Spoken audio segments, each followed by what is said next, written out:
औरंगाबाद में vaccine certificate दिखाने पर ही पेट्रोल मिल रहा है। नागपुर में वैक्सीन न लगवाने वाले कर्मचारियों की तनख्वाह रोक दी गई है। हरियाणा के हिसार में घर घर जाकर वैक्सीन सर्टिफिकेट पहुंचाए जा रहे हैं। तो राजस्थान ने वैक्सीन लगवाना जरूरी कर दिया है। अनिवार्य कर देंगे, उसको लगाना ही लगाना पड़ेगा। ऐसी पाबंदियां जारी कर देंगे जिसको लगाना ही लगाना पड़ेगा। चाहे उसको हमें कोई सी योजना से जोड़ देंगे, योजनाओं से जोड़ देंगे, नहीं लगाएंगे। उनकी स्कीम्स बंद कर देंगे अगर नहीं लगाएंगे। तो पूरा देश इसके लिए चिंतित है कि ये कोविड की बीमारी से मृत्यु नहीं होनी चाहिए। डोज लगानी पड़ेगी जनहित में, देश के हित में, उसको लगानी पड़ेगी। भारत का नागरिक लगाएगा, ऐसी हम आवश्यकता पाबंदियां लगा देंगे। ये सारी कोशिश इसलिए हो रही है ताकि भारत के हर नागरिक को वैक्सीन का कवच पहनाया जा सके। लेकिन वैक्सीन का कवर बढ़ने के बावजूद पिछले 5 दिनों में देश के अंदर कोरोना के मामले में 24% तक का इजाफा देखने को मिला है। 21 तारीख को भारत में कोरोना के 8,488 केस थे, जो बढ़ते बढ़ते 25 नवंबर को 10,549 जा पहुंचे। चौंकाने वाली बात यह है कि 24 से 25 नवंबर के बीच कोरोना ने सबसे ज्यादा 15.7% की छलांग मारी।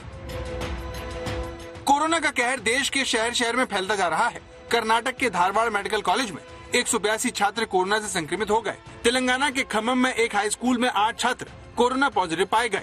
इसी तरह राजस्थान के जोधपुर में 12 बच्चे कोरोना के शिकार हुए। इंदौर में 14 सैन्य अफसर, तो देहरादून में 11 IFS पॉजिटिव होने से हड़कंप मच गया।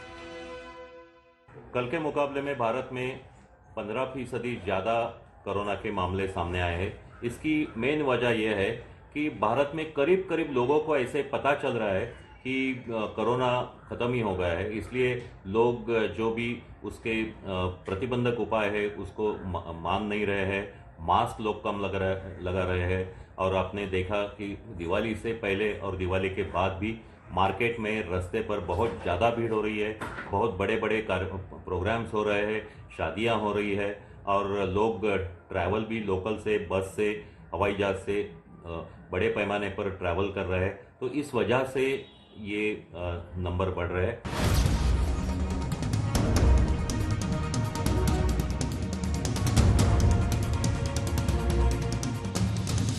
तो भारत में कोरोना संक्रमण से चिंताजनक हालात पैदा हो रहे हैं, जबकि भारत में अब तक 120 करोड़ से ज्यादा वैक्सीन की डोज लगाई जा चुकी है। लेकिन सवाल यह है कि क्या ये वैक्सीन कोरोना के नए वेरिएंट पर कारगर होगी?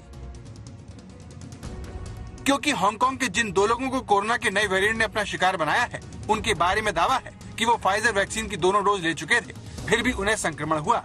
यही वजह है कि वैज्ञानिक इसे पर्याप्त सबूत मान रहे हैं कि नया वेरिएंट टीके के असर को भी खत्म कर देता है। जानकार इसकी एक बड़ी वजह कोरोना के नए वेरिएंट में होने वाले म्यूटेशन को मानते हैं। B11529 जिसे न्यू स्ट्रेन भी कहा जा रहा है, ये एक हेविली म्यूटेटेड स्ट्रेन है। अगर इसे हम वुहान के स्ट्रेन से कंपेयर करें तो ये बहुत ज्यादा म्यूटेटेड है।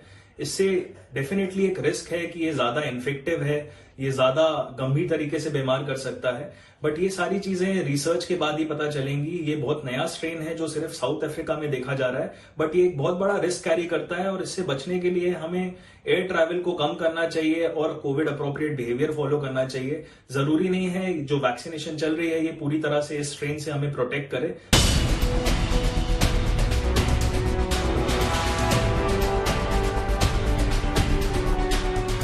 तो दुनिया के सामने कोरोना एक नए रूप में मुश्किलें पैदा करने के लिए खड़ा हो गया है।